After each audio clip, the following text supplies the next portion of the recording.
అది కొన్ని విషయాలు బైబిల్ చదువుదాం. మీద దాన్ని తాను బయలుపరచుకోవాలి. కొన్ని విషయాలు మనం చాలా క్లియర్గా మనసులో అర్థం చేసుకోవాలి.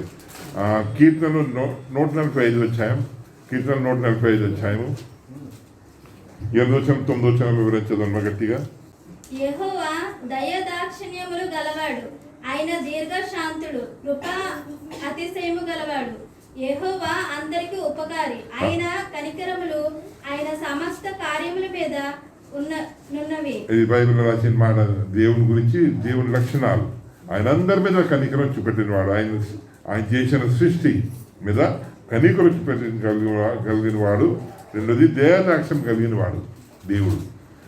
ఓకే, మత్తయి సువార్త 5:45 వచనాలు నెమ్మది మనం చూద్దాం. 5-6 విషయాలు ఉన్నాయి, అవి చూసుకుందాం. మత్తయి సువార్త 5:45 వచనం. ఆయన చెడ్డవారి మీదను మంచివారి మీదను తన సూర్యుని ఉదయింపజేసి నీతిమంతుల మీదను అనీతిమంతుల మీదను వర్షము కురిపించి. దేవుడు అలాంటి వాడు. మంచోళ్ళ మీద, చెడ్డోళ్ళ మీద, నీతిమంతుల మీద, అనీతిమంతుల మీద తన వర్షం, తన సూర్యుడు పంపుతాడని బైబిల్ రాసిన మాట. ఓకే, రెండో కానీ చిన్న మళ్ళీ ఇక్కడ ట్విస్ట్ ఉంది. 2 దినవృత్తాంతులు 16:9 వచనం. 2 దినవృత్తాంతులు 16:9 వచనం.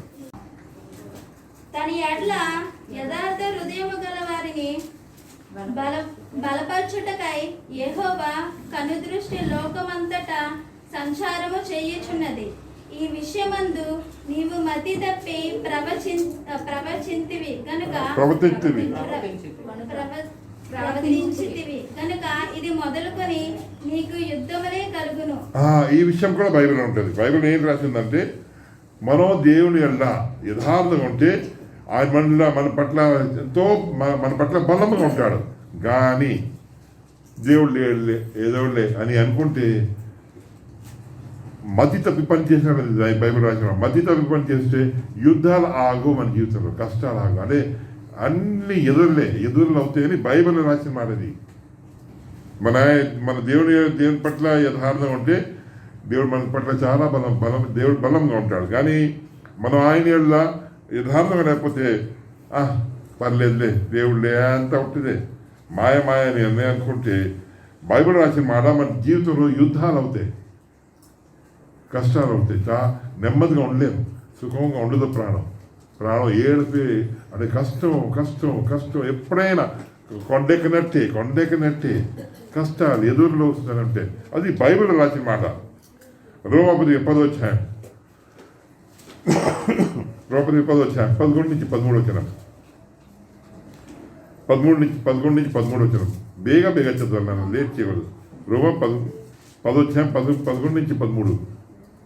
ఏమనగా ఆయన యందు విశ్వాసం ఉంచేవాడు ఎవడును సిగ్గుపడడని లేఖనము చెప్పుచున్నది. మన దేవుని మీద విశ్వాసం ఇస్తే మనం సిగ్గుపడనీయుడు. ఈ లోకంలో మనం జీవించిన ఈ లోకంలో సిగ్గుపడనీయుడు. క్షేమ మనం క్షేమ అవుతాం. మీ జీవితంలో క్షేమ అవుతుంది అంటే ఒకటే దాని అర్థం, మీరు ఆయన నమ్మట్లేదు, దేవుని నమ్మట్లేదు, సిగ్గుపడతానే ఉంటాం. యుద్ధాలు అవుతాయి, ఎదురులు అవుతాయి, సిగ్గు అవుతుంది. ఇదే మనకి అనువాలు. 12 వచనం 13 వచనం. యూదుడని గ్రీసు దేశస్థుడని భేదము లేదు, ఒక్క ప్రభువే అందరికీ ప్రభువై ఉండి తనకు ప్రార్థన చేయువారి అందరి ఎడల కృపచూపుటకు ఐశ్వర్యవంతుడై ఉన్నాడు. దేవుడు ఐశ్వర్యవంతుడు.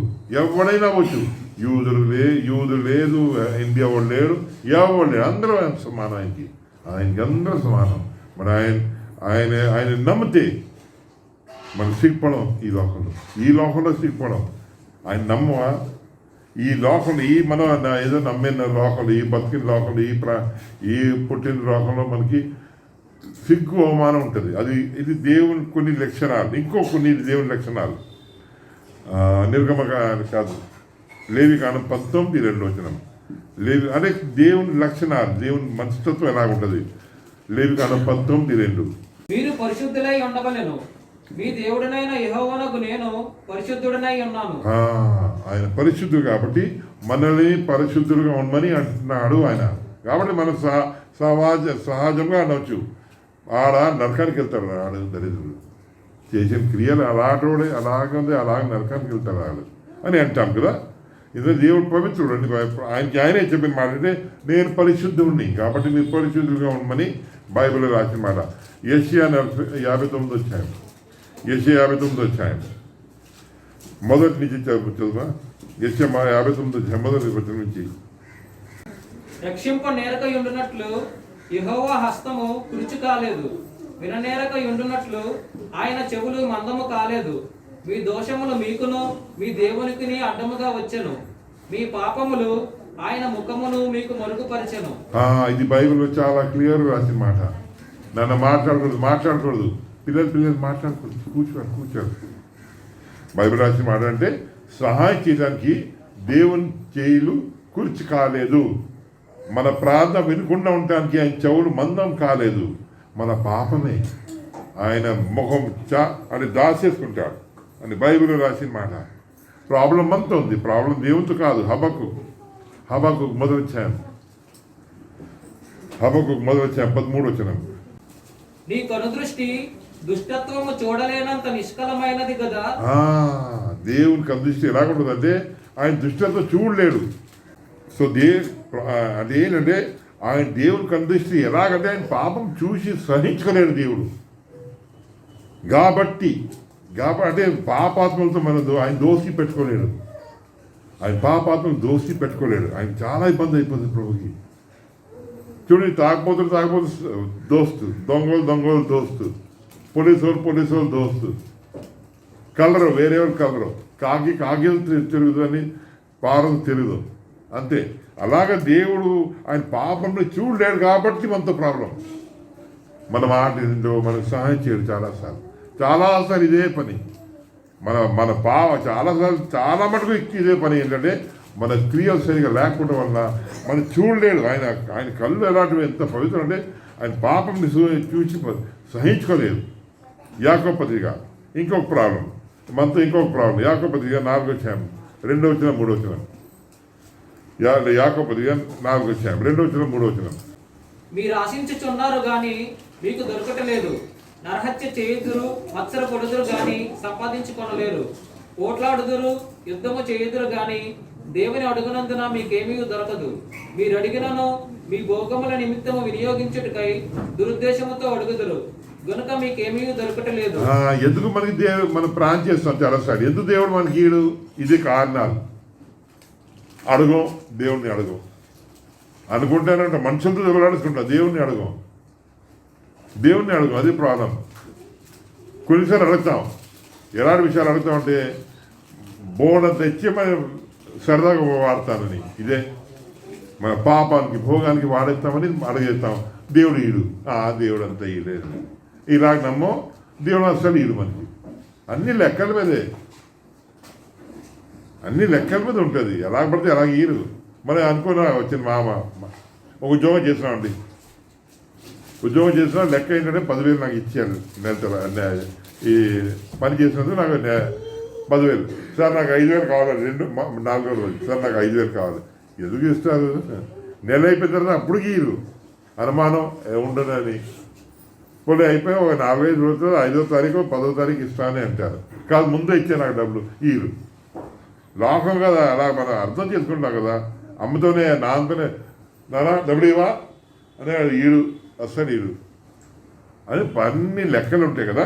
దేవుని దగ్గర వేరే లెక్కలు అంటే ఆయన పాపంని చూడలేడు.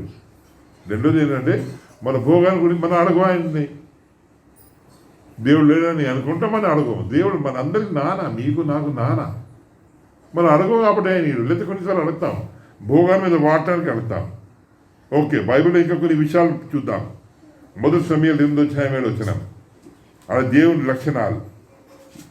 1 సమూయేలు 8వ అధ్యాయం 7వ వచనం.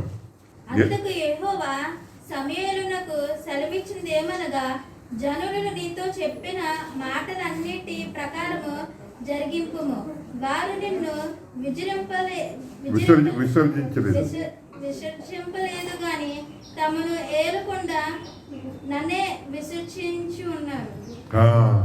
బైబిల్ రాసిన అమ్మాయి వినాలి. బైబిల్ ప్రభు ఏమంటాడు, దేవుడు ఏమన్నా అంటే వాళ్ళు దేవుడు నమ్మను వాళ్ళు ఈ మాట మనుషుల్ని అనట్లేదు, పాస్టర్ని అనట్లేదు, వాళ్ళు ఎవరిని అంటారంటే దేవుడిని అంటారు. దేవుడు మా మీద ఏళ్ళకూడదు, ఇది మన లెవెల్ ఎలాగా దేవుడు మన మీద ఏలుబాటు చేయాలి. ఎవరి కిందనే ఉంటాం, అయినా ఇంతనే ఉండాలి. ఎవరి కిందనే ఉంటాం, దేవుని కింద ఉంటాం. దేవునికి లోబడి, అది బైబిల్ రాసిన మాట. మన మనుషులు దాసత్వం చేయడం రెడీపోతాం.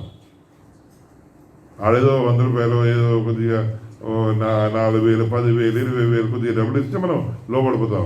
ఆడ జీతం అంతా ఇచ్చేసేస్తాం. దేవుని దగ్గర వచ్చినప్పుడు ఉండదు. అంటాడు వాళ్ళు నిన్ను కాదు నన్ను విసర్జించుకున్నారు. దేనికంటే నేను వాళ్ళ మీద రాజుగా ఉండకూడదు. ఓకే, ఆయన ఎలాంటి వాడు దేవుడు? మొదటి రాజు గ్రంథం 8వ అధ్యాయం, 27-28 వచ్చినాం. మొదటి రాజులు 8వ అధ్యాయం 27-28 వచ్చినాం. ఆయన లక్షణాలు, దేవుని లక్షణాలు. నిశ్చయముగా దేవుడు ఈ లోకమందు నివాసము చేయడు. ఆకాశ మహాకాశములు సహితము నిన్ను పట్టజాలవు. నేను కట్టించిన ఈ మందిరము ఎలాగు కొట్టును?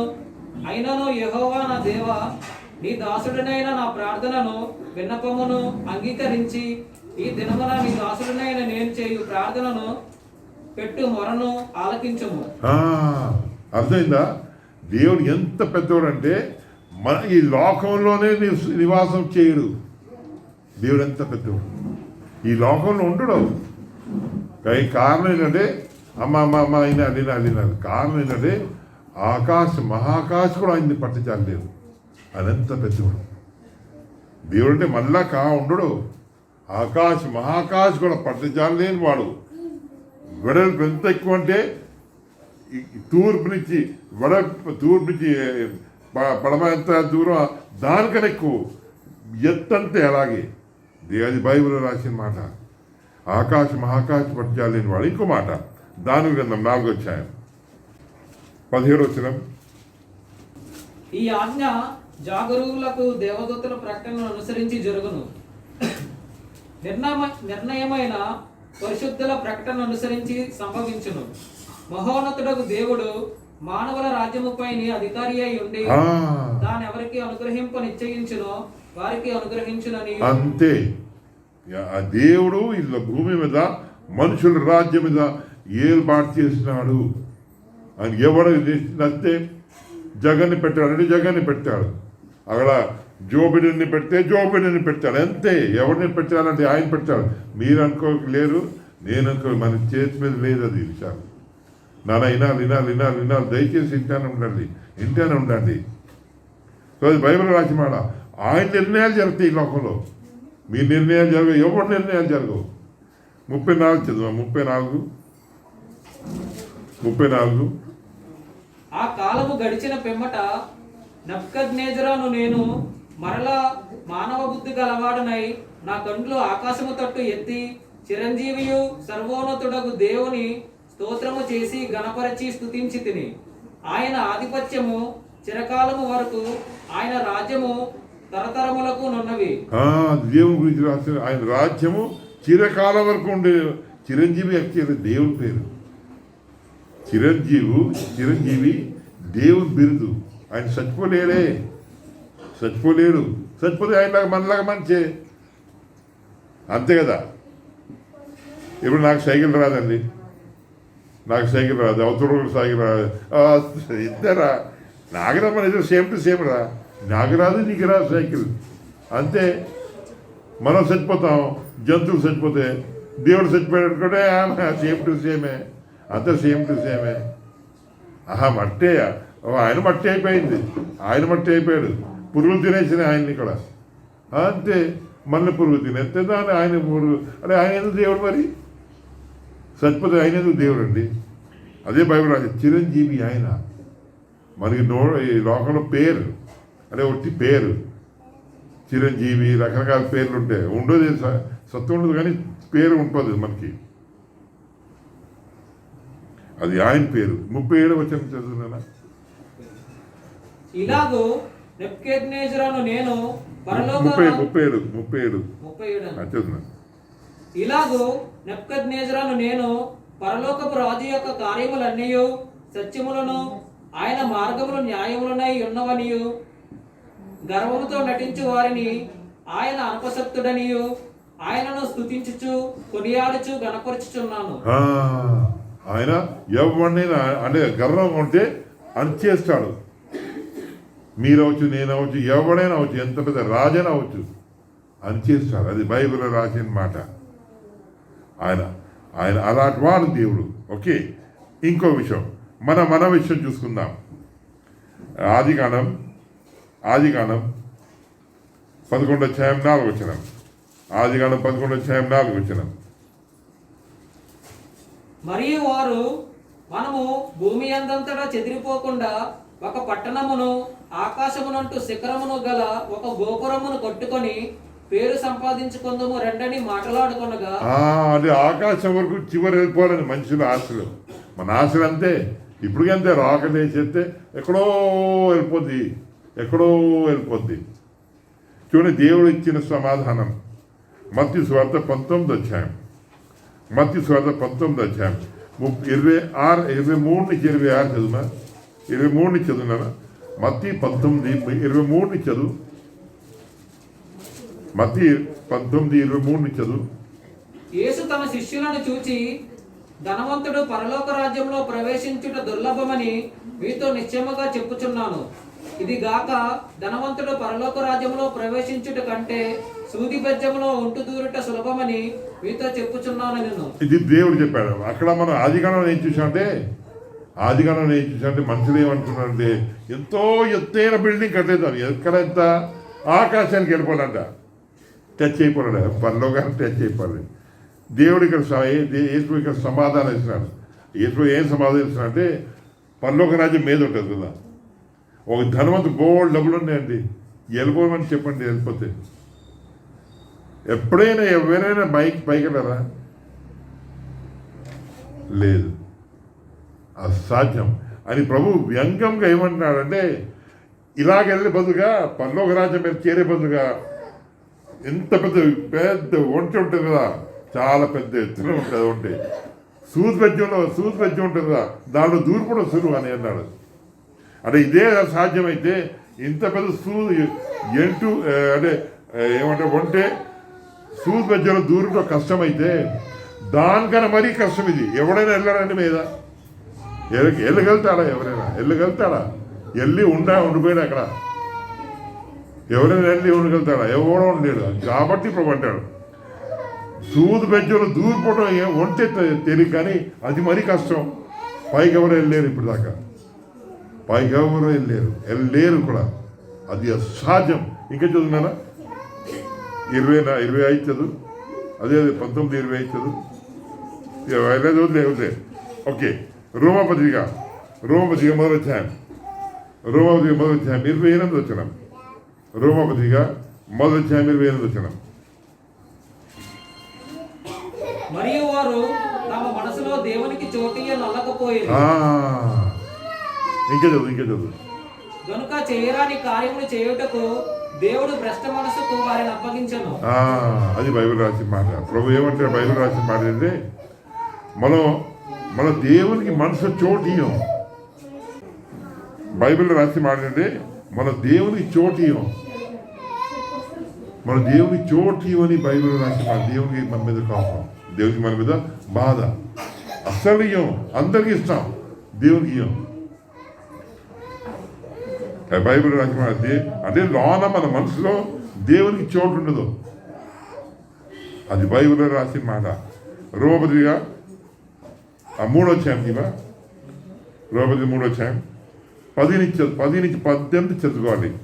రోమపత్రిక 3వ అధ్యాయం 10-18 చదవాలి. ఇందును గూర్చి వ్రాయబడినదేమనగా, నీతిమంతుడు లేడు, ఒక్కడునూ లేడు, గ్రహించువాడు ఎవడనూ లేడు, దేవుని వెదకువాడు ఎవడనూ లేడు, అందరూ త్రోవ తప్పి మన స్టోరీ చదువుతాను నాన్న. మీరు చేయవాడు లేడు, ఒక్కడైనను లేడు, వారి గొంతుక తెరచిన సమాధి. నోరిప్తే చాలా ప్రమాదం. నోరు చాలా ప్రమాదం. కత్తితో పొడక్కలేదు, మాటతో చంపేయచ్చు కదా.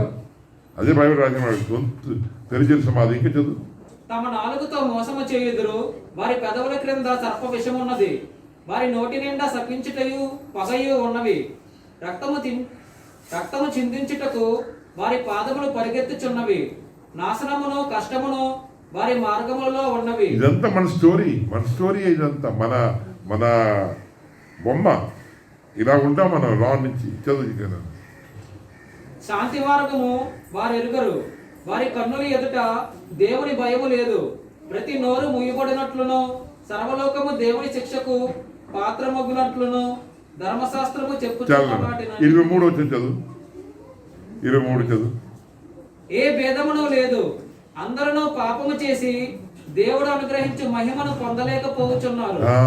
ఎంతవరకు చదివితే ఏ భేదం లేదు, అందరూ పాపం చేశారు. మీరు, నేను, అందరూ పెద్దలు లేదు, చిన్నలు లేదు, అందరూ పాపం చేశారు.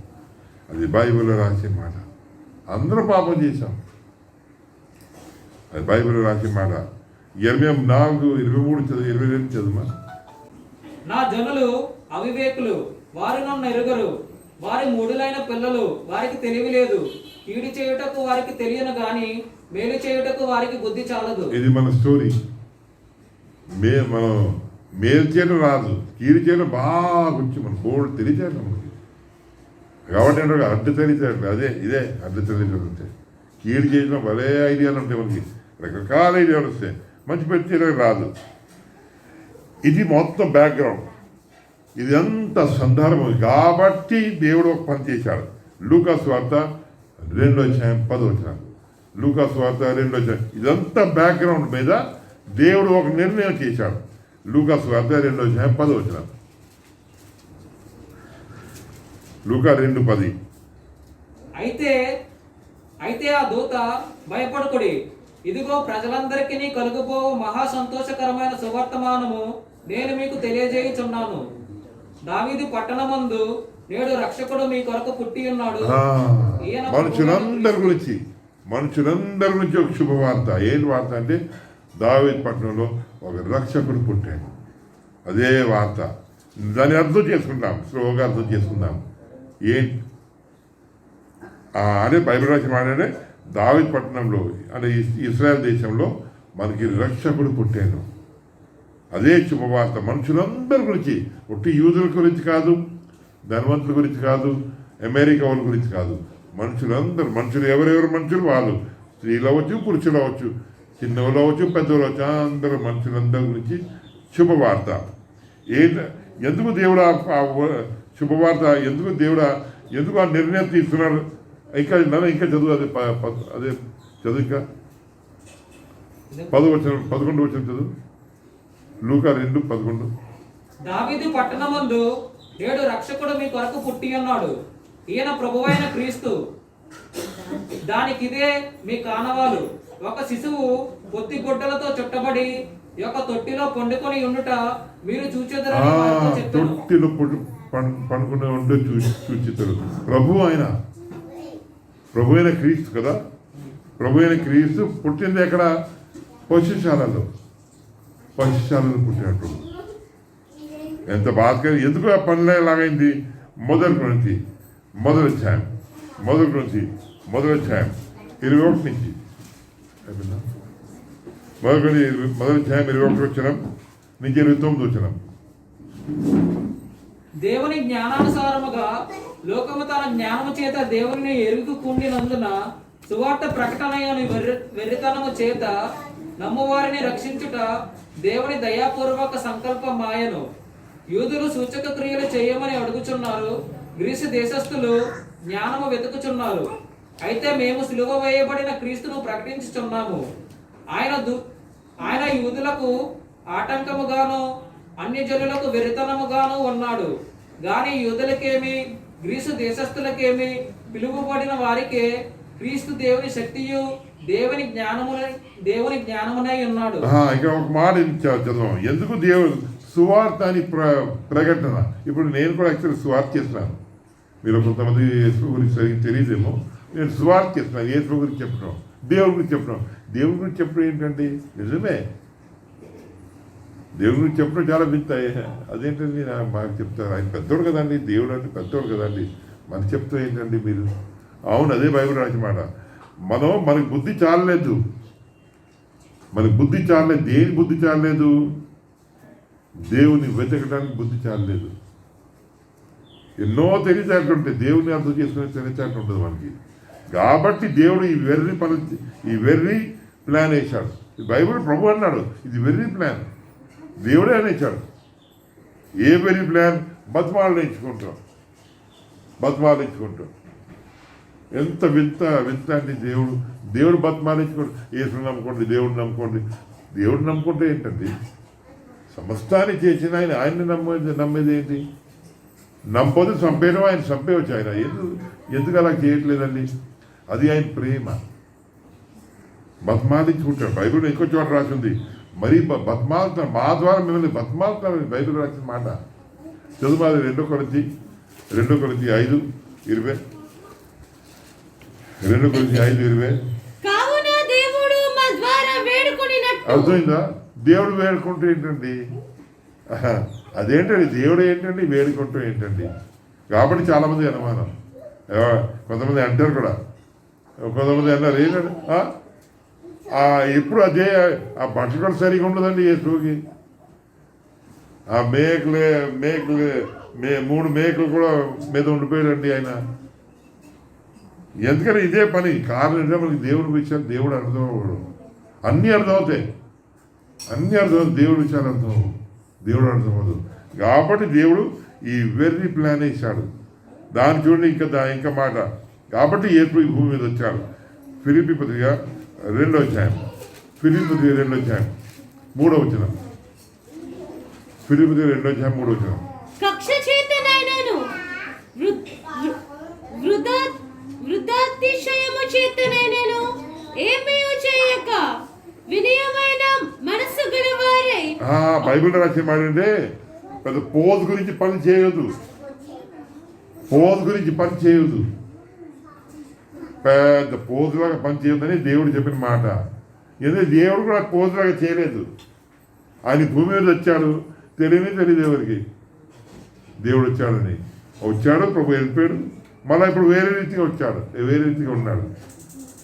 ఎంతో మామూలుగానే ఉన్నాడు. ఎంత వింత, చాలా వింత. దేవుడు చేసి ఎంతో విలువ. మన శరీరంలో అవయాలు ఉంటాయి కదండి, మన విలువ ఉండదు. పాడైపోరా అంటే ఒకసారి పాడవుతే విలువ అర్థమైపోద్ది వెంటనే. మన ఆరోగ్యం పాడవుతే అప్పుడు వెంటనే అర్థమై బుద్ధి వచ్చేది మనకి. అమ్మో నరకేయండి, నరకం అండి. కన్ను బాగలేకపోతే నరకం, కాలు బాగలేకపోయినా నరకం, చేయి బాగలేకపోయినా నరకం, గుండెపోటు వచ్చినా నరకం, కడుపు పాడైపోయినా నరకం, ఇది జోరుగా వచ్చేసినా నరకం, ఇది ఆగిపోయినా నరకం, దగ్గు వచ్చేసినా నరకమే. ప్రతిదీ నరకమే. తలపోట పిచ్చెక్కిపోతుంది, మెంటల్ అయిపోతుంది. ఎక్కడ కొట్టేసుకుని చచ్చిపోవాలనిపిస్తుంది. మెంటల్. బైబిల్ అంతే కదా. ఆ రోడ్ మీద రాస్తారు, నన్ను మాట్లాడకూడదు, మాట్లాడకూడదు. అక్కడ రోడ్ మీద రాస్తారు. ఏంటి రాస్తారంటే చూడండి, ఫ్యాన్కి కొద్ది పోయిందనుకోండి రిపేర్ చేసుకోవచ్చు కదా. బిల్డింగ్ కొద్ది పాడైపోతే రిపేర్ చేసుకోవచ్చు, బండి పాడైపోతే రిపేర్ చేసుకోవచ్చు.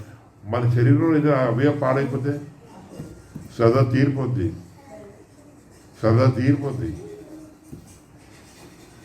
కొందరు పిల్లలు పుట్టించుకోలేరండి. కొందరికి పిల్లలు పుట్టరు. ఎంత చేసినా పిల్లలు పుట్టరు. ఏం చేయలేరు. ఇంకా కొందరు తెలివితేటలు ఉండదు. ఎంత చేసినా తెలివితేటలు రాదు. ఎందుకో తెలీదు.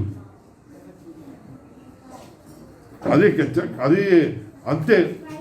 కొందరు ఎందుకు జబ్బు వస్తుందో తెలీదు. కొందరు ఎందుకు చనిపోతారో తెలీదు. ఏం తెలీదు. అరే ఆడికి ఆరోగ్యం లేదు, వాడు బతుకున్నాడు, ఇది ఇంత ఆరోగ్యంగా ఉన్నాడు, ఈడిపోయే చచ్చిపోయాడు ఏంటండి? అవును, ఇదే బైబిల్ రాసిన మాట. మన జీవితము ఆవిరి లాంటిది. ఇప్పుడు కనిపించకుండా ఉండిపోవచ్చు. అలాంటి జీవితం ఉంది. అది బైబిల్ రాసిన మాట. కాబట్టి చేయకూడదు. 5వ వచనం నుంచి చదువున్నా. ఫిలిప్పీ 2:5 నుంచి చదువు. క్రీస్తు యేసునకు కలిగిన నన్ను మాట్లాడకూడదు. క్రీస్తు యేసునకు కలిగిన ఈ మనసు మీరును కలిగి ఉండడి.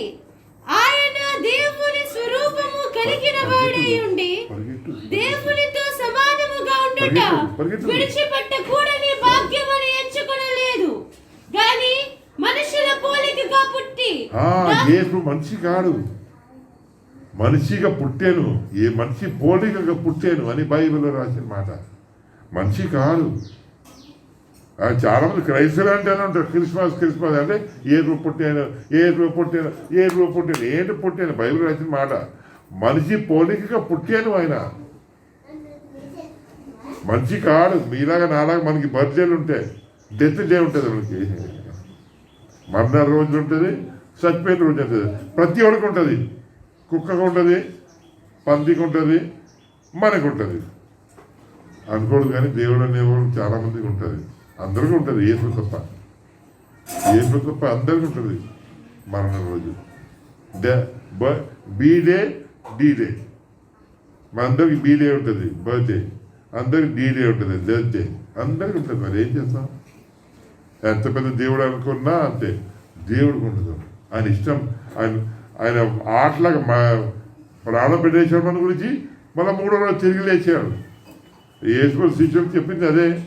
కాబట్టి యేసు చంపేశారు, శిష్యులు చంపేశారు, యేసు తిరిగి లేచిపోయాడు, ఆయన శిష్యులు చంపేశారు. మన ఇండియా దేశం, ఈ దేశం యేసు శిష్యుడు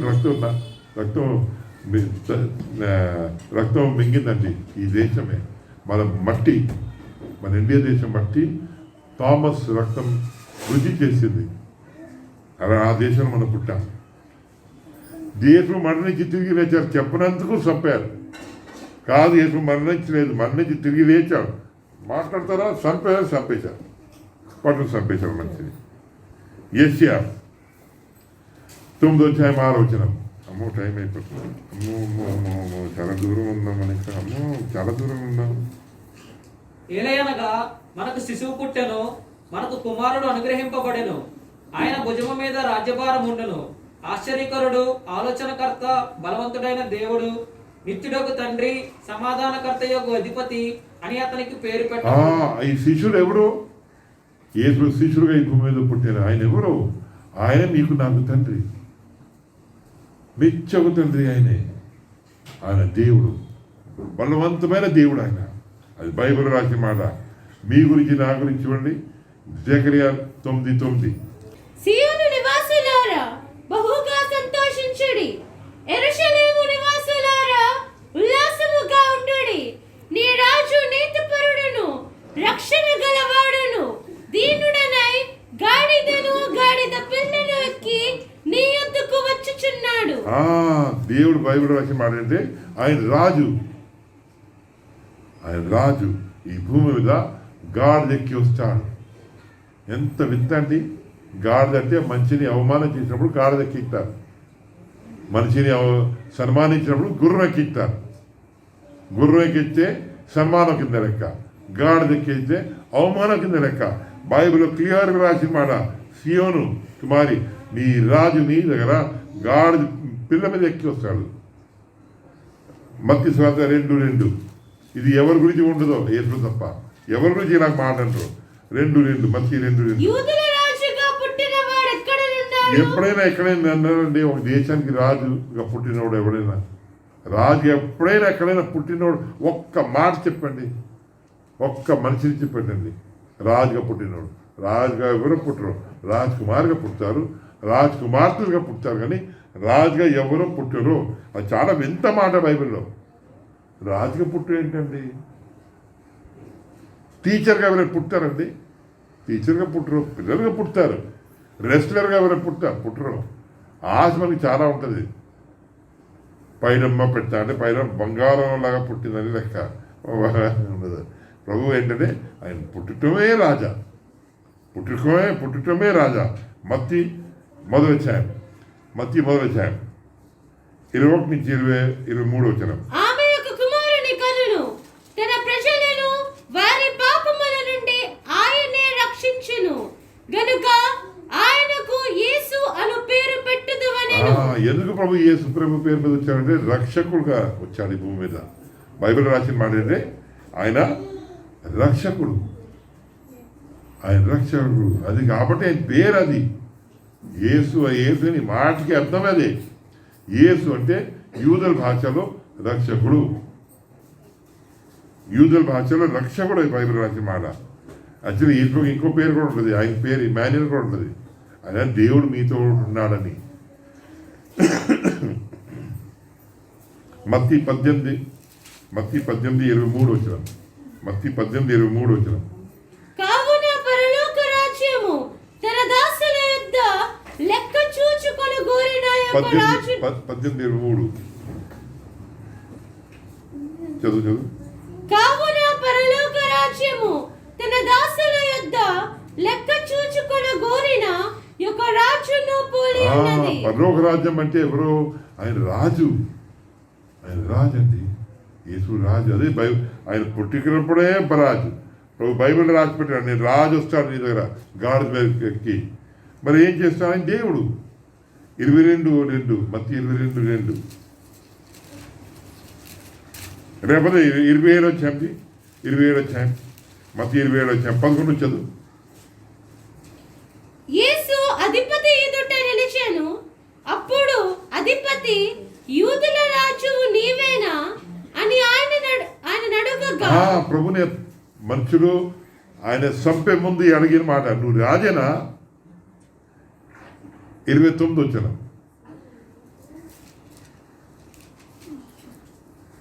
ముండ్ల కిరీటమును అల్లి ఆయన తలకు పెట్టి ఒక రెల్లు ఆయన కుడి చేతిలో నుంచి ఆయన ఎదుట మోకాలుని, యూదుల రాజా నీకు శుభమని ఆయనను అపహసించి. ఎందుకు ఆ మాట అన్నారు? యేసుని అపహాసించడానికి కూడా ఇదే మాట, రాజా, రాజు. ఎందుకు ఆ మాట అన్నారు ప్రభుని? ఆయన రాజు. 37 వచ్చిన.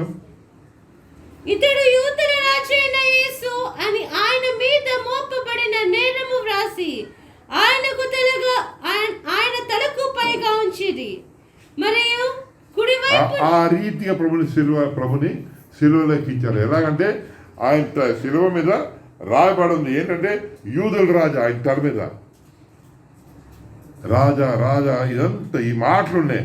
ఓకే, సో ఇది బైబిల్ రాసిన మాట. ఓకే, సో కాబట్టి దేవుడు ఏం చేశాడంటే మన అదే ఆయన రాజా కాబట్టి ఈ విషయాలు మనం అర్థం చేసుకోవాలి. ఓకే ఆయన మన నాన్న కాబట్టి కొన్ని పనులు చేసి పెట్టాడు దేవుడు. లూకాసు వార్త 14:23-24 వచ్చిన. లూకాసు వార్త 14:23-24 వచ్చిన. అందుకు యజమానుడు, నా ఇల్లు నిండునట్లు నీవు రాజ్య మార్గములలోనికి కంచెలలోనికి వెళ్ళి లోపలికి వచ్చుటకు అక్కడి వారిని బలవంతము చేయము. దేవుడు మనకి నాన్న కాబట్టి బలవంతం చేయమన్నాడు. చూడండి, అమ్మే నానే కదా. అదిగో కాకి అదిగో, అమ్మో ఆకి వచ్చేస్తుంది. ఎవరు చేస్తారండి పనులు? అమ్మే చేస్తుంది. మాటని చేయదు. దానికి ఏంటి సత్స్తే బాగా గోడ దొరికిపోద్ది. తల్లి లేదా నాన్న, అదిగో కోత వచ్చేది. అమ్మో కోత వచ్చిందంటే అంకులో కోత వచ్చింది కదా, వచ్చేది మరి తీసుకెళ్ళిపోద్ది. అనవసరం బిస్కెట్ తినే. అమ్మో అదిగో కోతి. బలవంతం చేసింది దేవుడు నానే. ఆయన నాన్న కాబట్టి బలవంతం చేయమన్నాడు. మీరు అడగలేదు, అప్పుడు అడగకపోయినా చెప్పు ఈ విషయాలు చెప్పు. మనందరూ మీరు చాలామంది చదువుకున్నారు. మీరు హాస్పిటల్ స్కూల్కి వెళ్ళారా? మీరు చాలామంది చదువుకున్నారు, చాలా బాగుంది. మీరు హాస్పిటల్ స్కూల్ వెళ్ళారా? లేకపోతే అమ్మ నాన్న బలవంతం చేసి తీసుకెళ్ళారా? అమ్మ నాన్న ఎవరికైనా అంతే. మనకి తెలియని మనం స్కూల్కి వెళ్ళినప్పుడు మనకి ఇది దిమాగ్ ఠికానే ఉండదు. మన బ్రెయిన్ పనిచేయదు. మన బ్రెయిన్ అంతా తెల్లి ఆటలో ఇదే గొడవల మీద ఉంటుంది. మన బ్రెయిన్ చదువు మీద ఉండదు. అమ్మ నాన్న బలవంతం చేసి ఆ చదువు మీరు చదువుతున్నాం. ఆ చిన్నప్పుడు నేర్చిపోతే మనకి రాదు. ఈ దరిద్ర చదువు ఎక్కదు మనకి. చిన్నప్పుడు అమ్మ నాన్న బలవంతం కదా, అవునా కాదా? ఇది కూడా అంతే, ఇది బలవంతమే. మీరు అడగలేని నేను చెప్పడమే. దాన్ని మరి ఏమంటారు? ఇదే బలవంతులు చేయమని అన్నాడు ప్రభు. దేనికి బలవంతం చేయమన్నాడు? యోహాను సువార్త 17వ అధ్యాయం 17వ అధ్యాయం యోహాను సువార్త 17వ అధ్యాయం 20-23 వచ్చిన. మరియు నీవు నన్ను పంపితివని లోకము నమ్మునట్లు తండ్రి నా యందు నీవును నీ యందు నేనును ఉన్నలాగున వారును మన యందు ఏకమై ఉండవలెనని వారి కొరకు మాత్రము నేను ప్రార్థించుట లేదు. వారి వాక్యము వలన నా యందు విశ్వాసముంచు వారందరూ ఏకమై ఉండవలెనని వారి కొరకును ప్రార్థించుచున్నాను. బైబిల్ అర్థమైందా మీ మాట? నేను చెప్తాను. బైబిల్ రాసిన మాట అంటే, తండ్రి నేను అంటే 12 మంది శిష్యులు ఉన్నారు. వీళ్ళ గురించే కాదు కానీ వీళ్ళ మాట బట్టి తర్వాత వింటారు కదా, వాళ్ళ గురించి కూడా ప్లాన్ చేసినాను. మనకి ఇంట్లో పప్పులు వస్తాయి, తెసే ఎవరెవరికి? పిల్లలకి. పిల్లలు కూడా ఇస్తారు. బయటోడికి ఇయ్యం, పనోడికి ఇయ్యం, పనోడికి మిగిలితే ఇస్తాం. పిల్లలు కూడా లెక్క, చాలా స్పెషల్ లెక్కలే. ఆ పిల్లల మీద ఉండు మక్కువ, పిల్లల మీద ఎక్కువ. ఇదే ఇలాగ ఉంది. ఇది ప్రభుని మనం డైరెక్ట్గా ప్రభుని తెలియదు లేదు కానీ శిష్యులు మాటినేసి మనం నమ్మం. మనం కూడా ఆయన ఇప్పుడు అందరూ వెళ్ళిపోతారు ఇంట్లో నుంచి బయట. అమ్మ నాన్న కూతురు పిల్లలు కలిసి హ్యాపీగా ఇంట్లో ఉండిపోతారు. అంతే కదా, ఎక్కడైనా ప్రతి ఇంట్లో అదే. దేవుడు కూడా అదే, మనందరూ కలిసి ఒకటైపోతారు. దేవుడు చెప్పిన మాట. దేవుడు దేనికి పిలుస్తున్నాడు? ఈ కొద్దిసేపు భజన చేయడం కాదు, హల్లెలూయా చేయడం కాదే. మన పరలోకంలో నిరంతర కాలం ఉండిపోవాలని ఇదంతా ప్రోగ్రాం దేవునికి చెప్పి అరే మనకి అర్థం అవ్వకపోవడం అది మన బుద్ధిహీనత. దేవుడు ఎన్ని బైబిల్ రాసి పెట్టాడు.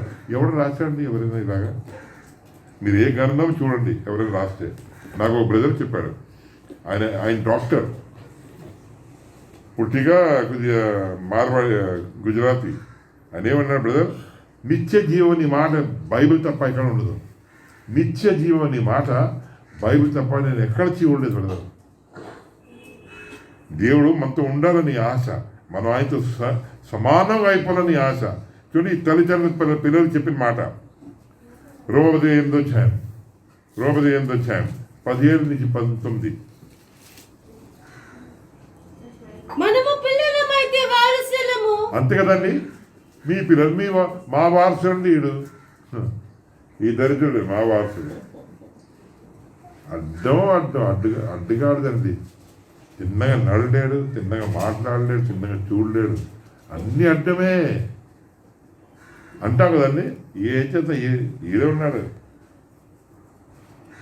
అందరికీ అడ్డమే. నాకు అడ్డం, వాళ్ళ నాన్నకి అడ్డం, అందరికీ అడ్డమే. రోడ్లో పోయినోడు కూడా అడ్డమే ఈడు అంటాం, పెద్ద గర్వంగా మాట్లాడతాం. ఈడే వారసుడు. అదే బైబిల్ రాసిన మాట. మన దేవుని పిల్లలైతే దేవుని వారసులము. అంటే నా తర్వాత ఆయన మా పిల్లలు. ప్రతి ఇంట్లో మీరంతే మీ పిల్లలకి ఇచ్చేస్తారు ఆస్తులన్నీ. మీ డబ్బులంతా వాళ్ళకి ఇచ్చేస్తారు. బంగారం ఉన్నా డబ్బులు ఉన్నా ఏదైనా పిల్లలకి వెళ్ళిపోతుంది. దేవుడు కూడా అదే చెప్పిన మాట. మనం ఆయన వారసులని ఇంత బతమాలి దేనికి? దీనికే. 29. ఎందుకనగా తన కుమారుడు అనేక సహోదరులలో జ్యేష్ఠుడగునట్లు. అంతే. అబ్బాయి వీడు అప్పుడు పుట్టాడండి. ఈడికి 20 సంవత్సరాల తర్వాత ఈడు పుట్టాడు. అమ్మో, ఆడెప్పుడో పుట్టాడండి. ఎప్పుడో పుట్టాడు. ఈడికి ఎంత 25 సంవత్సరాలు 23 సంవత్సరాలు తేడా అండి. ఆడికి ఆడు పెద్దోడు, చిన్నోడు. అలా ప్రతి ఇంట్లో ఉంటుంది. కొద్దిగా మీద కొద్దిగా తక్కువ. అలాగే ఇది బైబిల్ రాసిన మాట. ఏ మనకి అన్న మన ఆయన తమ్ముడు. ఇంత ప్రేమ ఎవరైనా చేస్తారండి? ఎవడో చేయడు. ఫ్రీగా వస్తే మనం నమ్మం, కోరిస్తే మనం నమ్మం. కోరిస్తే కులం తక్కువ అనుకుంటారు. ఏ గారు కూడా అదే ప్రాబ్లం. ఇంత పెద్ద మాట ఏంటండి? నమ్మలేరు. అన్నీ నమ్ముతాం యేసును తప్ప. 2 పేతురు పత్రిక మొదటి అధ్యాయం 2, 3, 4 వచనం. 2 పేతురు పత్రిక మొదటి అధ్యాయం 2 వచనం, 3 వచనం, 4 వచనం. 2 పేతురు మొదటి అధ్యాయం 2, 3, 4. తన మహిమను బట్టి గుణాతిశయమును బట్టి మనలను పిలిచిన వారిని గూర్చిన అనుభవ జ్ఞానము మూలముగా ఆయన దైవశక్తి జీవమునకును భక్తినికిని కావలసిన వాటన్నిటినీ మనకు దయచేయుచున్నందున దేవుని గూర్చినట్టు మన ప్రభువైన యేసును గూర్చినట్టునైన అనుభవ జ్ఞానము వలన మీకు కృపయు సమాధానమును విస్తరించును గాక. ఆ మహిమ గుణాతిశయములను బట్టి ఆయన మనకు అమూల్యములను అత్యధికములనైన వాగ్దానములను అనుగ్రహించి ఉన్నాడు. దురాశను అనుసరించుట వలన లోకమందున్న భ్రష్టత్వమును ఈ వాగ్దానముల మూలముగా మీరు తప్పించుకొని దైవ స్వభావమునందు పాలివారునగునట్లు వాటిని అనుగ్రహించను. జీవముకును భక్తి కావాల్సిన అన్ని ఇస్తాడని బైబిల్ రాసిన. రెండోది ఏంటంటే దేవుడు వాగ్దానాలు ఇచ్చాడు. దేనికంటే మన ఆయన స్వభావంలో పాలివారు అవ్వచ్చని. ఇంత దేవుడు చేసి పెట్టాడు. బైబిల్ చాలా క్లియర్ రాసిన మాట. జీవంకులు భక్తి అనుకోడు కానీ ఒకసారి అన్నాడు, దొరలు వేసుకుని నమ్మితే మనం నమ్మొచ్చండి. అన్నీ బాగున్నాయి వాళ్ళకి. ఎవడో అన్ని బాగా చేసి పెట్టాడండి వాళ్ళ దేశానికి. ఎవడో ఇచ్చారండి. అదే అంటారు కదా. ఇప్పుడు వేసుకుని నమ్ముకున్నారండి. ఇంగ్లాండ్ దేశం, చాలామంది దేశాలు నమ్ముకున్నారు. పాడైపోయారండి. పాడవలేదుగా. అలా అనుకోకూడదని మనకన్నా బాగానే ఉన్నారు. అన్నీ బాగున్నాయి. ఎవడో ఇచ్చారు ఇదంతా. మళ్ళీ చదువు 2వ వచనం, 3వ వచనం చదువు. 2 పేజీ మొదటి 3వ వచనం. జీవమునకును భక్తి కావాల్సినది. తన మహిమను బట్టి గుణాతిశయమును బట్టి మనలను పిలిచిన వారిని గూర్చిన అనుభవ జ్ఞానం మూలముగా ఆయన దైవశక్తి జీవమునకును భక్తికిని కావలసిన వాటన్నిటినీ మనకు దయచేయచ్చు. ఏం తక్కువ అండి. యాక్చువల్గా అనుకోవద్దు కానీ ఇవన్నీ వస్తువులు అక్కడవే. మన వేసుకుని బట్టలు కూడా అక్కడవే. మన వేసుకుని షర్ట్ ప్యాంట్ కూడా అక్కడదే. మన డిజైన్ కాదు ఇది. చీరలు కూడా మనం నేతేసినవి కావు. అవి మిషన్ ఫ్యాక్టరీలో తయారు. ఆ ఫ్యాక్టరీలు కూడా అక్కడవే. మనవి కావు, ఏవి కావు. మనం వాడిన మందులు కూడా అంతే. హాస్పిటల్ మనవి, హాస్పిటల్ ఇండియాది, మందులు ఇంగ్లాండ్ వాడిది. ఇదేంటి స్కూల్ మనవి, చదువు వాళ్ళవి. ఎంత వింత అండి. మనం వస్తాం మనం ఈ మనుషులు కానీ బండి వాళ్ళవి, తుపాకులు వాళ్ళవి, అన్నీ వాళ్ళవే. అది బైబిల్ రాసిన. జీవంకును భక్తి కావాల్సినన్ని, జీవంకు కావాల్సినన్ని అక్కడే. పాడవలేదు కదా. ఏ తక్కువ వచ్చిందని వాళ్ళ దగ్గర. అన్ని ప్రపంచంతా వాడేది ఆ మందులే. లేకపోతే మన మందులే లేవు. ఏముండ మనకి. ఎంత ప్రమాదం విషయం కదండి. బైబిల్ రాసిన మాట. జీవంకు కావాల్సినన్ని దేవుడు ఇస్తాడు. మరి అలాగే ఇచ్చాడు వాళ్ళకి. మనకే లేవు. మన సొంత మందులు పనిచేయట్లేదండి. ఎంత దారుణం. ఈ కరెంట్ మనం వాడుతున్నాం. అది మంది కాదు. అది ఇంగ్లాండ్ వాళ్ళది. ట్యూబ్లైట్ మంది కాదు అక్కడదే. ఫ్యాన్ మంది కావు అక్కడదే. బండి మంది కాదు అక్కడ. సైకిల్ మంది కాదు. ఎద్దుల బండి ఏమో మంది ఒకవేళ అవుతే కదండి. మరి పాడవలేదు కదా. యేసు నమ్ముకొని పాడవలేదు. బైబిల్ రాశాడు, అలా చేశాడు. బైబిల్ రాసి మాట ఏంటంటే యేసు నమ్మిన బిడ్డలకి జీవంకు కావాల్సినన్ని ఇస్తాడని బైబిల్ రాసి మాట. దేవుడు ఇలా చెప్పలేదు. యేసు ఇలా చెప్పలేదు కానీ రాసి పెట్టాడు. డాక్యుమెంట్ ప్రకారంగా మనకి ఇచ్చాడు. పాడవలేదు కదండి. మనం ప్రకటన 3వ అధ్యాయం 20-22 చదువునా. నేను తలుపు వద్ద నిలుచుండి తట్టుచున్నాను.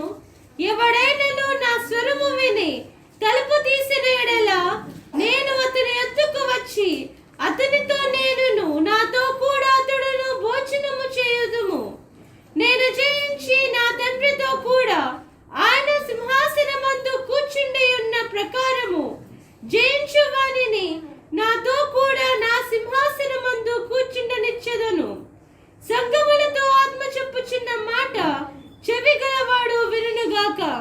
నాన్న కాబట్టి ఒరే రారా, ఒరే రానా, ఒరే దగ్గర స్కూల్కి వెళ్ళాలరా, మరి ఏంట్రా, అమ్మో టైం అయిపోతుందా, డ్యూటీకి వెళ్ళాలిరా, ఎప్పుడు వెళ్తారా డ్యూటీకి, అమ్మో ఆడు మానిపించేస్తారా, వెళ్ళరా ప్లీజ్ వెళ్ళరా, కాలు పట్టుకుంటాను వెళ్ళరా అంటారు. నేను నమ్మనానే అంటది మాట.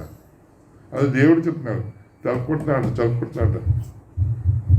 దేని తలుపుకుంటున్నా అంటే తలుపు తెస్తే నేను వస్తాను, దేని గురించి వస్తాను, నీకు భోజనం చేస్తాను, అంతేకాదు నువ్వు చేయబోతుందే నాతో పరిస్థితి మాత్రం కూర్చోబెడతాను.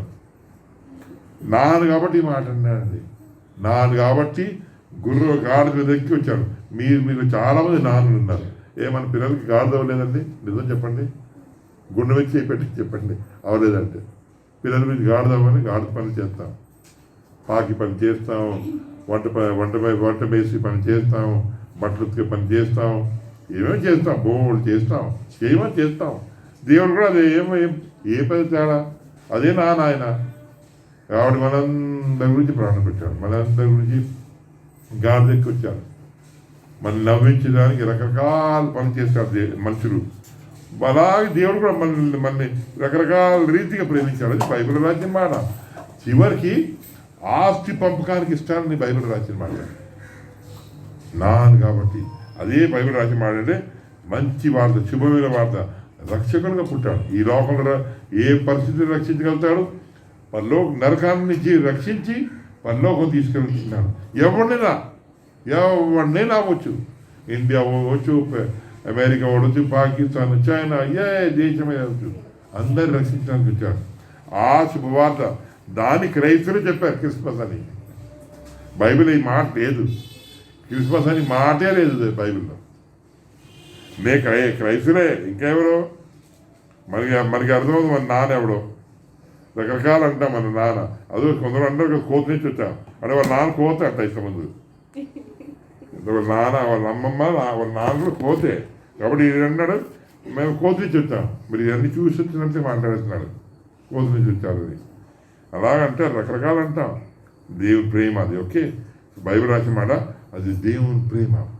మనిషి స్వరూపంలో యేసు పేరు మీద ఈ భూమి మీద దేనికి వచ్చాడంటే మళ్ళా ఊరికి ఇంటికి తీసుకెళ్ళిపోవడానికి వచ్చాడు. కాబట్టి మనం అర్థం చేసుకోవాలి. ఓకే, ప్రభు ప్రేమని అర్థం చేసుకుందాం.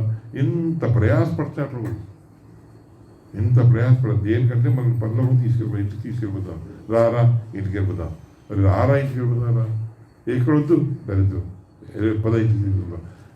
ఈసారి బైబిల్ రాసిన మాట ఆకాశాన్ని 21 ఛాయలు ఉంది. 21 ఛాయలు ఏంటంటే చదువు ఒకసారి 3వ వచనం 4వ వచనం 4వ వచనం.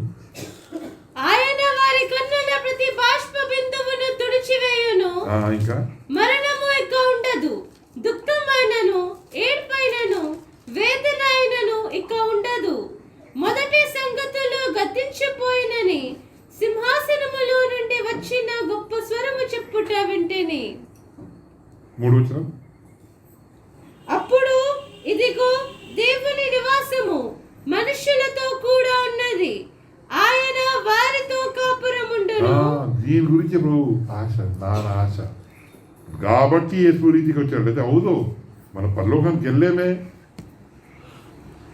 పరలోకానికి కొత్త పద్ధతులు తీసుకొచ్చాడు. కాబట్టి ప్రభుని మనం ఆరాధన చేసే విషయాలు గ్రహించుకుని ప్రభుని పాటలు పాడుతా ప్రభుని ఆరాధన చేసుకుందాం.